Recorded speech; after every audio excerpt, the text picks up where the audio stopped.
Okay, so if you've already seen the episode by now, you know none of my predictions have come true, which, well, a couple of them have, but for the most part, nothing came true, which I'm okay with if they had been followed through interestingly. But this episode was not interesting. It did not feel like a season finale. I was not impressed at all. Honestly, if I'm going to be truthful, the only thing that actually really pushed a button for me was the fact that they killed Ronnie's character off. But outside of that, this whole season has not been that interesting. And for me, I'm going to chalk that up as the fact that Jason Mitchell had to abruptly leave the show. And they had already kind of had a plan on what they wanted to do with season 3, but because he had to leave because of his whole situation that was going on in the background, they had to make major changes to the storyline and refocus the story, and everything might have been kind of rushed when they were faced with that opportunity. And so as a result of that, you get a bunch of missed storylines, characters that were added for no reason, plot points that just didn't go anywhere. There was a lot of that. And I really just was not overall excited about this season finale, like at all. It felt like they played it too safe. They didn't really push any buttons. Like I said, the biggest major thing they did this season was kill off Ronnie. Like grandmother Ethel dying wasn't really shocking. And the only reason why Ronnie dying was a shock is because of how he died. It wasn't until we got to see him redeem himself and do all this other stuff that he's killed off in a way that was so dishonorable in a sense. But I mean, I get it. In real life, if Ronnie had did what he did to that young man, the streets would have been got him. Like, he wouldn't have made it through 3 seasons, but he made it pretty much all the way through 3 seasons before anybody ever did anything. That was the biggest shock, but everything else was just, it was so safe, and it felt a little lazy as far as the writing. Like, some of the things that really just did not work for me was, first of all, we never found out what the purpose of the Omari character was. Like, yes, he went and he kidnapped Keisha, but why? They never do any real development on him as far as, you know, what is his thought process? Like, how did we know him beforehand? Had he been watching Keisha? You know, what was his connection to the school, if anything? Why did he have all those trophies? Had he been following her this whole time? Like, there was just no development into his character outside of the fact that Keisha reminded him of a girl he wanted to date in high school. So he snatched her up and decided to play house with her, but then called himself daddy. Like, you just don't, was he mentally ill? They just don't get into it at all. And I guess we don't necessarily need that, but we needed something to justify him being in the show and doing what he did. I don't know. Then we never get to see what was in the file that Trig and Jake stole from Duda and gave to Camila. Am I saying her name right? Camille. We never get to see what that was in the file that was given to Camille. They went through all this trouble to get it. Even his wife went through all that trouble to get it to her. Everything. She doesn't use it. Which makes me wonder, like, what was the purpose of her character? Because if she was supposed to be a foil to Otis's, like, overall plan, she didn't even do that. She was just there to say a couple of nice things. It was just a way of getting Lena on her own show. Then that was it. Nothing really came of it. Like, we didn't see any development of her character. What exactly was she trying to do for real? Because they give you this picture of her, and then at the same time make it seem like she's a little shady too, but they never really explore that. So her character is just like open-ended. It was the same thing with Candy's character, whom I can't even remember her name, but she was just there to be Otis's wife, and then they did that. Everything was fine. She was his wife, and then all of a sudden he turns against her, and she turns against him. But then they never go anywhere with that. Like, why did we need her in this series at all? Like, what was her purpose? It was a bunch of characters that were thrown in that really didn't have a strong enough purpose, in my opinion. And it did take away from the story. When we see Papa's father, Stanley, get arrested, you don't know why. Like, at first they don't say anything, and then you find out later on it had to do with money laundering. But how did they know that? If Camille never turned in that file, then Otis was never exposed. Then how did they find out about Stanley's laundering. Like, and if they found out, then it should have been connected to Otis. So did Gemma's dad just fix that and made it all go away? If that's the case, why is his father still alive? Because Otis doesn't strike me as a person who would keep that man alive. Or I mean, I guess if you think about it like this, he can't necessarily kill him right now, because then it looks like, you know, he knew too much and that would go directly back to Otis. But still, they didn't even like beat him up or threaten him or anything. He just got out and everything was perfectly fine. I just don't see that being a part of the story. And then for some reason, Papa and Stanley's acting just got really bad this episode. And I'm like, y'all were doing good all the way up until then, but now y'all can't like display any type of emotion. And where did that come from? It was just so slapped together, it felt like. Jake and Trig ended up living together. They ended up being together because Duda decided that he was going to let Victor have him.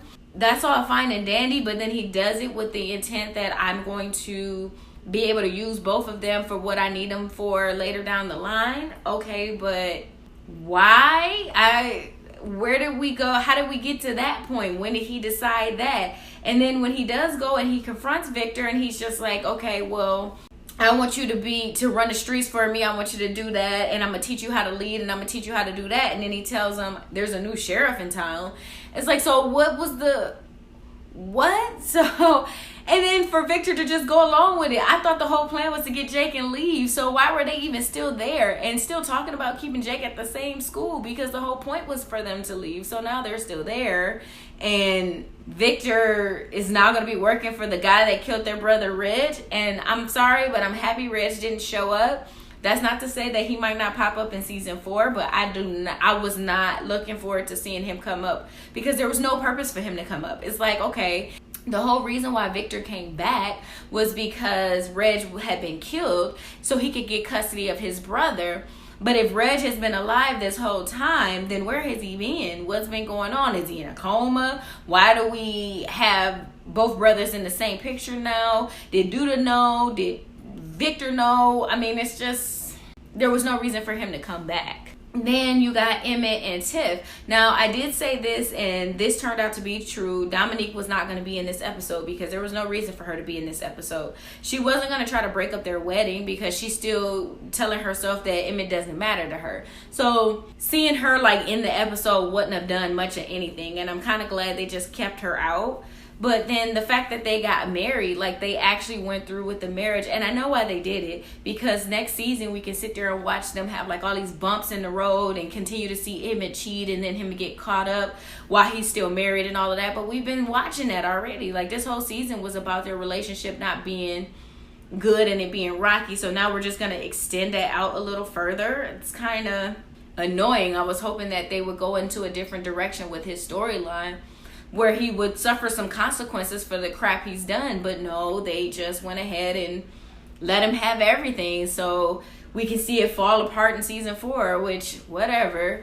I am glad that they did finally address the baby situation with them, because the only reason why they got together in the last season was because Tiffany was pregnant, and then they just kind of dropped that storyline for the beginning of the season. But they did finally address the fact that she did have an abortion with that second child they would have had, and she talks to Keisha about this. So I'm glad they brought it up finally, but I felt like they could have been brought that up or talked about it or something. Like everything happened off screen, and then we just come back to them being this perfect family or whatever, and it's like, well, what happened to the scenario y'all had before all of this? So now we gotta look forward to seeing their whole relationship crumble, which is what we've been watching anyway. It's not really that big of a deal. We got Kevin, who reacted the way I thought he would by finding out that Keisha was pregnant, not wanting her to have that baby. But then we don't see Drea's reaction, which I think was significant because her not having a reaction is not indicative of her character, just from the last couple episodes. Like ever since they found Keisha, she's been trying to take charge and make sure that everybody's good, and her not having an opinion about Keisha deciding or not deciding to keep this baby isn't realistic of her character. So they just never really touched on that. We only see Drea at the end of the episode when she's dancing with Nina, but nothing is really talked about. So everything is like a happily ever after. I don't know. I also did predict that Keisha was going to be undecided about the baby, and there was a good chance she was going to keep it, and that they were going to leave us on a cliffhanger on whether or not she decides not to or what. So I did predict that happening. And then another thing that I actually did like about this, the way they did the season, is it started off with us losing Keisha. So the very first episode, we see Keisha lost, and then the very last episode of the season, we see Keisha finding herself, with her running and just, you know, releasing and feeling more like herself, or accepting who she is in her situation. Like, you could feel her connecting and maybe thinking that this has a purpose, and I think the baby plays a role in that. Just like I said, I knew Ronnie's death was going to be something that really stuck out to her, that made that helped make that decision on whether or not she was going to keep the baby. Because like she said, you know, if Ronnie's mom had aborted him, then where would I be, you know? So she's like, maybe everything happens for a reason, and maybe I'm meant to have this baby because this baby serves a greater purpose than just the moment that I had with this man. And I think that idea gave her purpose at the end, to where we see her running and we see her finding herself again. Literally, that was the only good thing about this episode. I was not happy about this episode, and this season was just so jumbled. I really don't know what else to say, because I really wanted more from this season. And like I said in the beginning, I get it. They probably had a really good idea of what they wanted to happen in this season, and because of the whole Jason Mitchell thing, they had to redirect everything. So a lot of the story ended up being last minute changes, and it suffered in the long run for it. And some of the acting honestly suffered, I think, because of the last minute changes, because they really didn't display the characters to their full potential. Overall, it wasn't a horrible season, but I wasn't impressed by this season. And hopefully they do get better in season 4, because now they actually have time to think about where they want the story to go, versus being forced into changing the story at the last minute. But this time around, I just did not feel connected with the characters, with the plot, and what they were trying to do. They created all these new characters to throw in here, and only one of them served any type of purpose, and that was Drea. The other new characters were just there to be there. I think they were there for name only, and I just was not impressed. Those are completely my thoughts on season 3 altogether and episode 10. If you liked it, I'm very happy for you, but for me, I felt like the stories were lacking. I also want to do a video about all the plot holes that just were not covered in season 2 going into season 3, because that made such a big difference on the story. But for now, I'm just gonna leave it at that, and just be like, you know, hopefully we get a better season 4 than we did a season 3. But tell me what you think in the comments below. Did you like this season? Was this episode major for you? What do you think is going to happen going into the future? And I will see you guys next video. Oh, and please make sure to like, share, and subscribe. See you next video. Bye.